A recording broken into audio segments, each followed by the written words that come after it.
The Pacific theater of World War II was brutal and unforgiving, where the deadliest threat didn't always come from the ocean's surface. By 1942, the skies above the Pacific had become a deadly battleground. Japanese dive bombers, torpedo planes, and kamikazes could reduce American ships to burning hulks in an instant. As powerful as U.S. carriers and battleships were, they remained vulnerable to these relentless airborne attacks. The Navy needed a solution, a ship that could fill the gaps in fleet defense and shield the larger warships from the threats from above. Enter the Atlanta-class cruisers.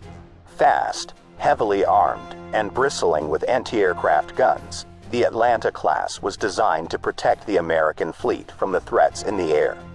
Originally conceived as scouts and destroyer leaders, these light cruisers were quickly adapted into specialized anti-aircraft platforms, with their 5-inch dual-purpose guns able to engage both surface and aerial targets.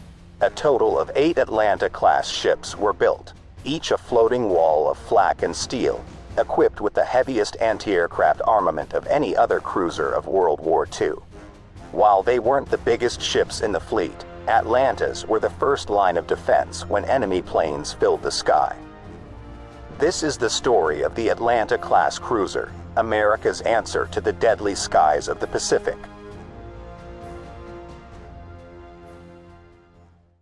When the first Atlanta-class cruisers were built, they were armed to the teeth. Their main battery consisted of 8 dual 5-inch gun mounts, for a total of 16 guns.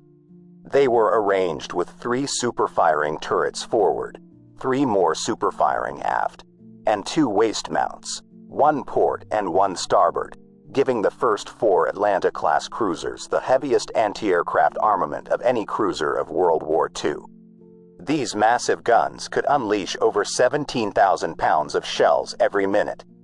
2 Mark 37 directors mounted along the ship's centerline handled fire control.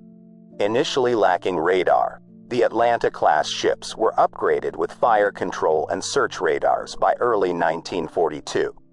By 1943, these were replaced with more advanced systems, giving the Atlantas deadly accuracy even in poor visibility. Their secondary armament reflected the evolving demands of the Pacific War. The first 4 ships of the class, the Atlanta, the Juno, the San Diego, and the San Juan, were initially fitted with 12 1.1-inch guns in 3 quad mounts. Unreliable and largely ineffective, a 4th mount was added in early 1942, along with fire directors to improve accuracy.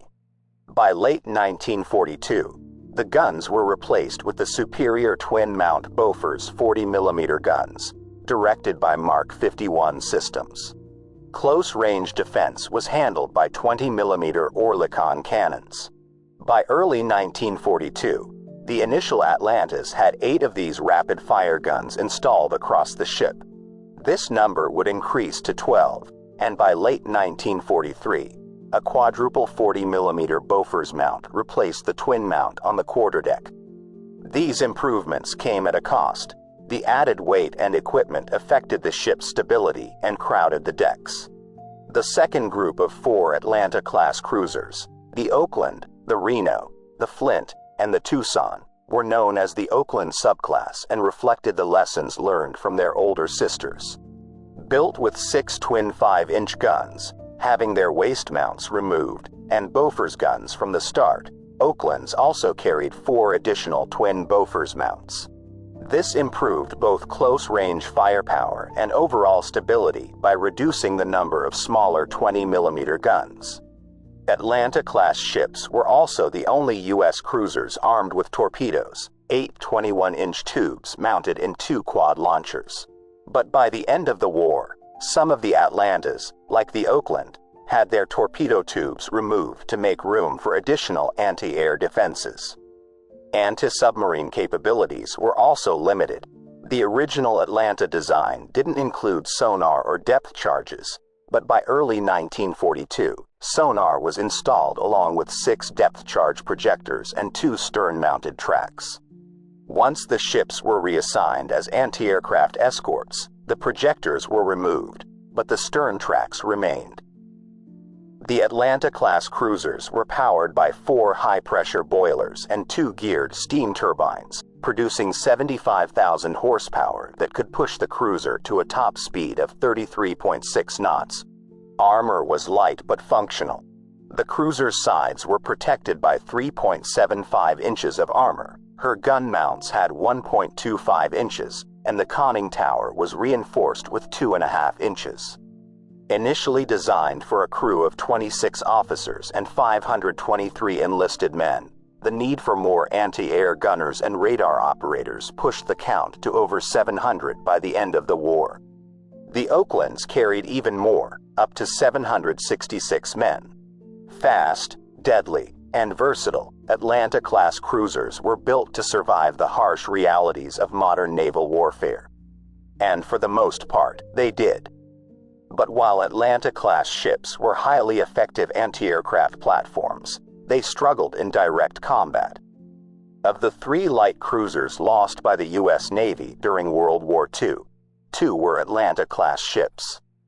The Atlanta and the Juno were the only 2 ships of the class to engage in direct surface combat, and both were sunk. The lead ship, USS Atlanta, was laid down on April 22, 1940, and launched on September 6, 1941. She was commissioned at the New York Navy Yard on December 24, 1941, just weeks after the attack on Pearl Harbor. Atlanta saw action at the Battle of Midway in June 1942 as an anti-aircraft escort before heading to the Solomon Islands. She was heavily damaged by enemy torpedoes and friendly fire during the Naval Battle of Guadalcanal on November 13, 1942, and was scuttled. USS Juno was damaged in the same battle.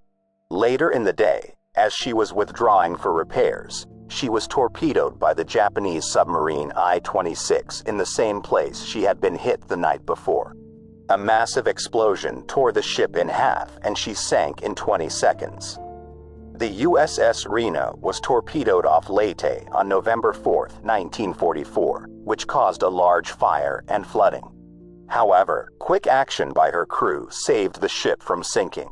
After the war, the 6 surviving Atlanta-class ships were decommissioned between 1947 and 1949 and placed in the reserve fleet.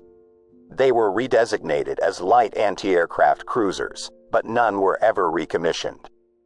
They were all scrapped by 1970, bringing an end to a legendary class of protectors of the U.S. Pacific Fleet.